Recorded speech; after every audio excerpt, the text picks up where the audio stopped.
have me. வெளியே வந்தாங்க என்ன ஆனாங்க, எங்க போனாங்க, யாருக்கு வேலை மட்டும் பாரு. Halo sahabat, Assalamualaikum. Semoga sehat selalu dan senantiasa berbahagia. Terima kasih sudah subscribe dan menyimak video-video LK21 Revive. Semua Tuhan Yang Maha Esa selalu memberikan rezeki yang berlimpah dan berkah untuk sahabat semua. Kita sapa-sapa dulu nih para penonton LK21 Revive. Yang pertama, terima kasih nih buat Anik Nanggori dari Aceh, Taufik dari Madura, Sadewa dari NTT, SM Gaming dari Bojonegoro, Nurain Salim dari Malaysia, Neng Salwa dari Situbondo, para rongsok gaul dari Magelang, Wayan Adi dari Bali, Antonius Foheterin dari Kupang, Sandi dari Medan, dan buat teman-teman semua yang belum mimin sapa, nanti di next video ya. Oke, kali ini LK21 Revive akan membawakan sebuah alur cerita film yang berjudul Iraivan. Bagaimana keseruan filmnya? Gak perlu banyak basa-basi, ini dia alur ceritanya.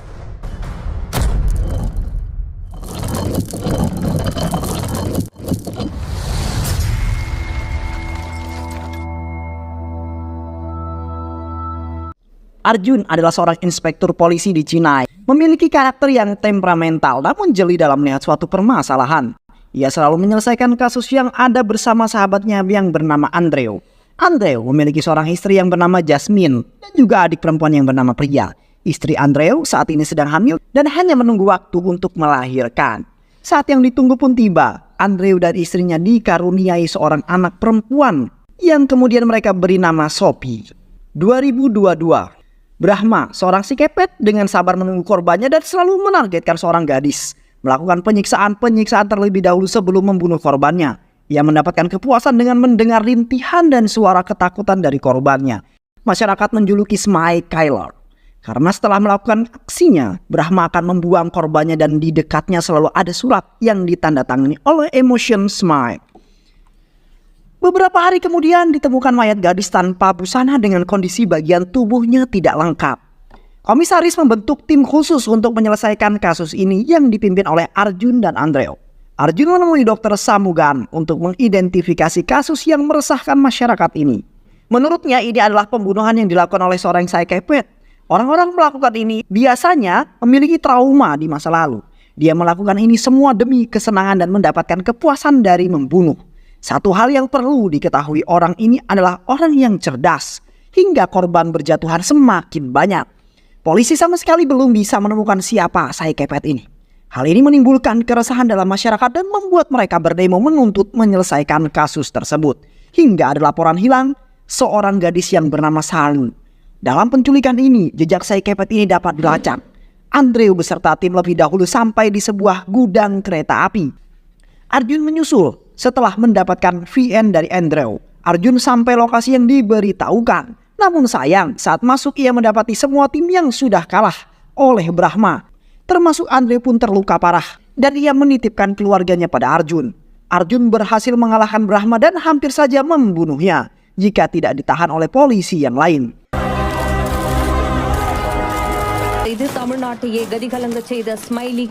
Di rumah sakit, Andreu mendapatkan pertolongan namun nyawanya tidak tertolong.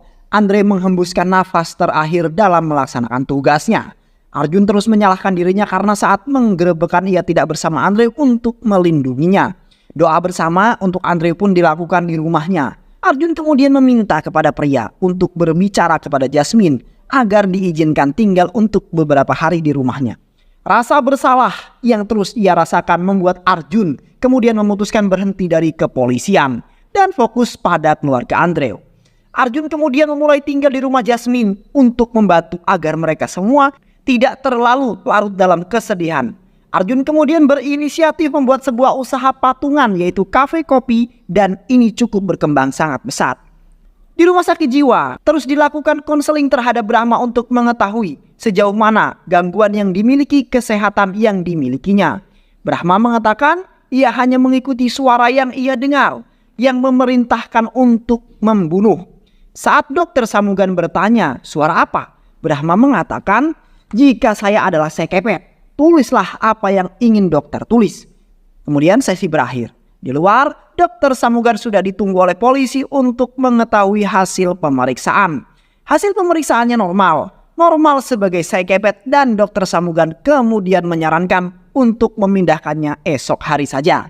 Saat mereka merayakan ulang tahun Arjun, teman polisi Arjun mendapat telepon dan mengabarkan jika Brahma melarikan diri dengan Dr. Samugan yang ditemukan meninggal dunia di bagasi mobilnya, dan anaknya yaitu Dr. Sweta juga menghilang 2 hari yang lalu.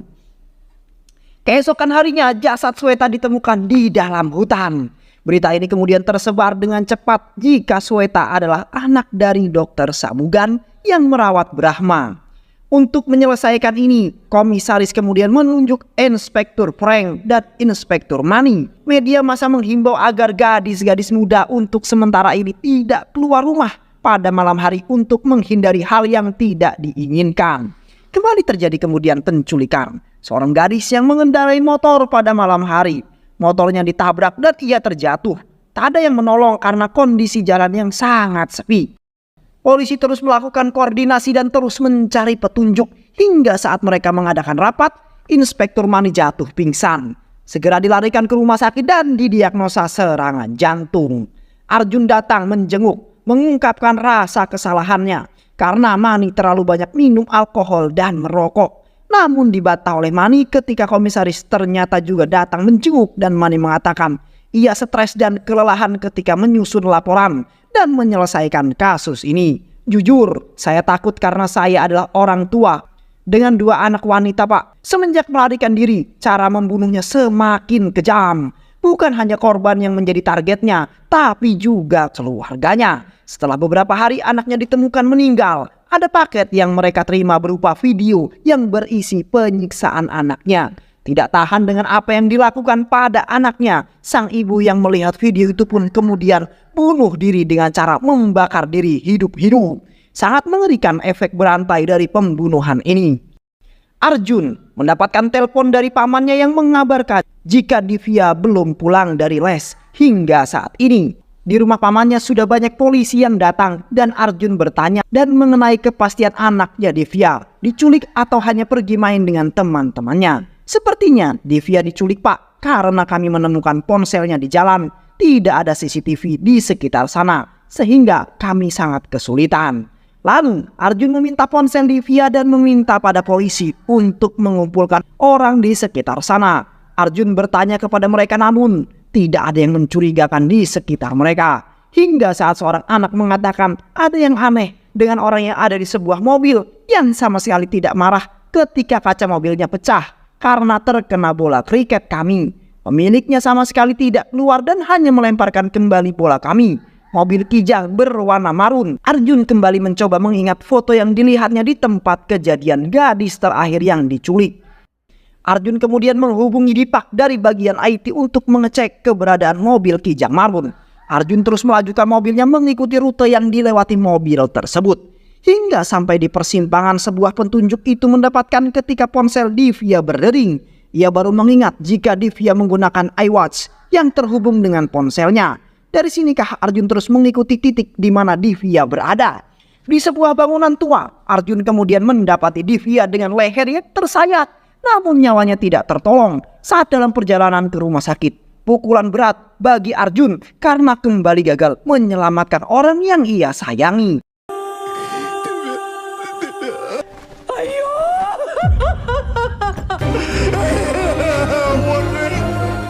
Komisaris memanggil Arjun karena ia mendapat laporan yang mengatakan jika Arjun bertindak seolah-olah dia masih seorang polisi.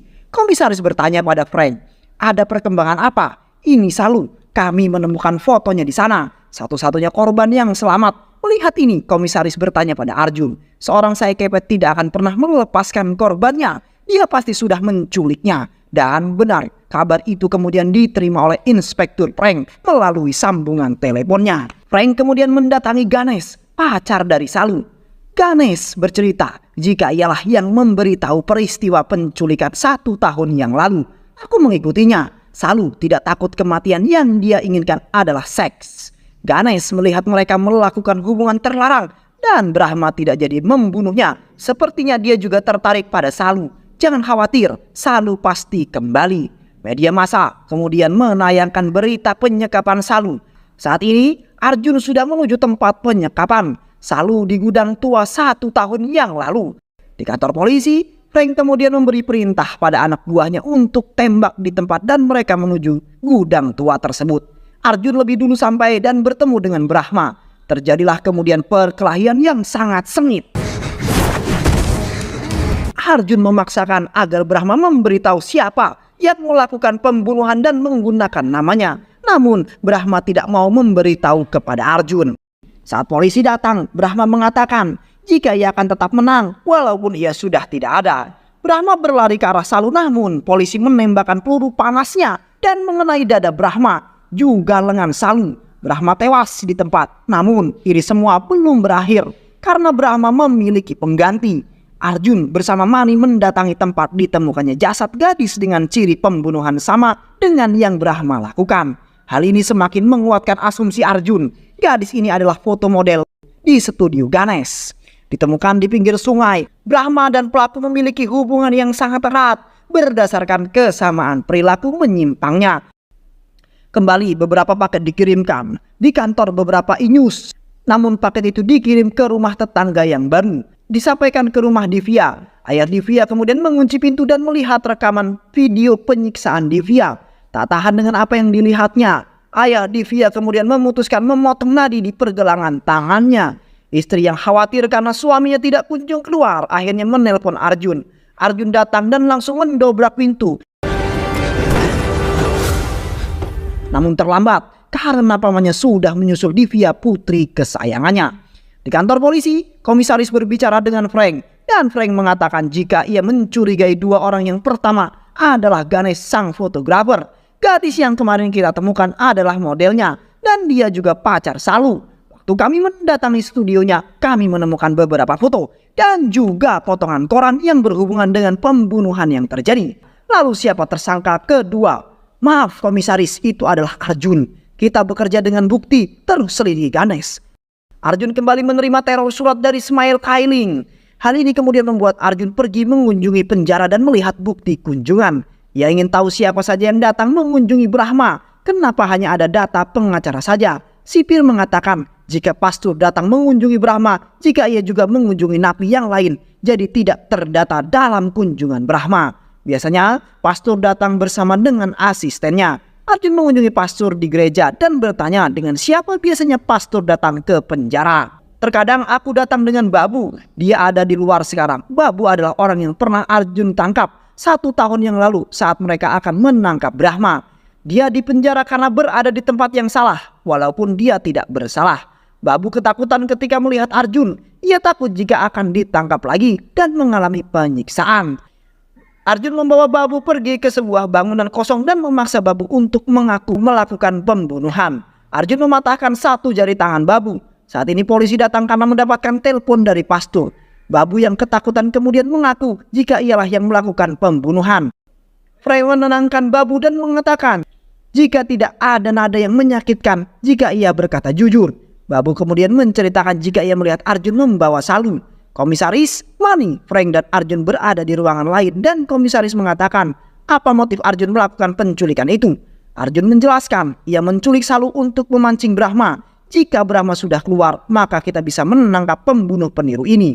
Aku mengikatnya di gudang tempat Salu ditahan 1 tahun yang lalu dan aku juga yang mengirimkan video itu ke media. Babu dipanggil ke ruangan mereka, ditanya apa yang dilakukannya di rumah Salu. Ia mendapatkan perintah dari Ganesh untuk mengirimkan foto dan saat itulah aku melihatnya tuan. Saya tidak memberitahu polisi karena takut. Justru saya yang akan ditahan karena saya adalah seorang mantan narapidana. Pastor yang cemas dengan keadaan Babu menyusul ke tempat Babu berada. Dengan membawa wartawan dan berita ini membuat banyak yang bersimpati pada Babu. Di rumah sakit tempat Salu dirawat, Ganesh datang dan menyuntikkan obat bius ke suster yang merawat Salu dan membawa Salu dari rumah sakit. Setelah sampai di studionya, Ganesh memberitahu Salu jika Sai Kepet itu adalah Babu, asistennya. Namun Salu tidak peduli dengan apa yang dikatakan Ganesh. Salu memaksa akan pulang dan Ganesh yang panik mulai melakukan kekerasan sehingga Salu menusuk leher Ganesh dengan garpu. Saat ini Babu datang dan menculik Salu dan memasukkan mayat Ganesh ke dalam lemari pendingin. Komisaris mengadakan konferensi pers dengan kelihatan blis dari kamera. Wartawan ini akhirnya Arjun dapat mengingat jika ia pernah melihat Babu dalam acara pesta ulang tahun Divya. Babu di sana sebagai fotografer. Arjun pergi dari acara konferensi pers dan pergi ke studio milik Ganesh, menggeledah seluruh ruangan hingga akhirnya ia menyalakan komputer dan melihat seluruh isinya. Ternyata Babu masih ada di sana, terus berusaha memancing emosinya. Babu semakin menunjukkan sifat tidak warasnya. Lalu ia mengunci Arjun dalam ruangan. Babu menceritakan awal mula ia bertemu dengan Pastur Sebastian dan mulai saat itu ia menjadi asisten dari Pastur Sebastian. Ketika mengunjungi tahanan lain dan aku juga pertama kali bertemu Brahma ketika pengacara dan Pastur mengunjunginya. Brahma yang melihat potensi membunuh dalam diriku dan dia mengajarkan bagaimana cara menikmati rasanya membunuh dengan contoh membunuh nyamuk. Itu bukan hanya nyamuk tapi makhluk yang bernyawa, dan mendengarkan suara jeritan terakhir mereka akan membuat kita puas. Hal itu kemudian membuatku melupakan rasa sakit. Brahma mencuci otak Babu. Brahma menginginkan Salu dan ia harus keluar dari tahanan ini. Maka kami menggunakan dokter Samugan. Namun ternyata membunuh saja tidak memuaskan dahagaku. Aku mulai mengirimkan video-video mereka yang telah aku bunuh. Dan itu sukses membuat rentetan bunuh diri yang membuat aku merasa sangat puas. Babu kemudian berhasil melarikan diri dan target selanjutnya adalah keluarga Andreo. Jasmine mengirimkan Arjun banyak voice note dan saat Arjun menelpon, Jasmine mengatakan jika Babu menculik Sophie. Sekarang Arjun ada di gereja. Arjun segera meminta polisi untuk ke gereja. Babu menyembunyikan Sophie di suatu tempat. Dia akan melepaskan Sophie jika mereka mau mengikuti permainannya. Ternyata Jasmine dan Babu sudah membuat kesepakatan untuk menyelamatkan Sophie. Tolong selamatkan dia. Dia satu-satunya yang tersisa dari Andreo. Sekarang mereka semua dalam mobil menuju ke suatu tempat yang tidak diketahui. Di tengah jalan, Babu kemudian ingin melakukan permainan 1, 2, and 3. Terus berulang hingga saat Jasmine mengatakan jika ia menitipkan tasbih untuk diberikan pada Sophie. Jasmine melompat dari mobil, jatuh terguling dan terlindas mobil polisi di belakangnya. Polisi membantu Jasmine dan membawanya ke rumah sakit. Arjun marah dan menembakkan peluru pada Babu, namun teringat Sophie. Babu dan Arjun sampai di pabrik tua. Arjun memukuli Babu dan bertanya, di mana pria? Babu mengatakan ingin sekali saja memukul Arjun dan akan memberitahu di mana pria. Arjun terdiam dan menerima pukulan dari Babu. Babu menunjuk tumpukan sampah dan saat Arjun berlari, Babu menembakkan senjatanya. Arjun kira itu adalah pria, ternyata itu adalah Salu. Pria datang tidak lama. Arjun bersyukur pria selamat dan pria mengatakan jika Babu menelponnya dan memintanya untuk datang, kita harus menyelamatkan Sophie. Di dalam pabrik, Sophie kemudian ditodong dengan pisau. Pria menawarkan diri untuk menggantikan Sophie. Saat Sophie sudah terlepas dari Babu, Arjun kemudian melemparkan pisau dan tepat mengenai mata Babu. Namun pria tersayat di lehernya. Mereka semua dilarikan ke rumah sakit dan kenangan masa lalu Arjun tentang pria yang begitu sabar menghadapinya membuatnya sadar jika ia tidak bisa kehilangan pria. Jasmine juga dirawat di rumah sakit itu. Di ruang perawatan Babu, mereka mendengar berita jika Babu ditemukan meninggal dan dokter berkata jika dia sudah meninggal lalu, ini siapa? Polisi yang ada di sana langsung membawa dokter itu keluar karena Arjun akan memasuki ruangan itu dan membuat Babu semakin menderita dengan kehadirannya. Arjun yang berperan sebagai polisi yang protagonis dalam menjalankan tugasnya namun sangat jeli.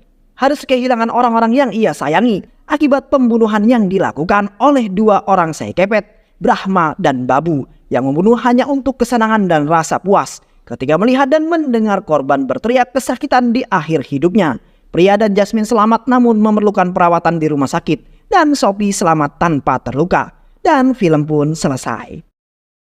Banyak sekali pelajaran hidup yang kita bisa dapatkan dari film ini ya sahabat. Semoga teman-teman semua terhibur setelah menyimak alur cerita film ini. Terima kasih sudah menyimak video-video LK21 Revive. Semoga sahabat semua terhibur dan sampai bertemu lagi di video-video berikutnya. Sehat selalu dan wassalamualaikum warahmatullahi wabarakatuh.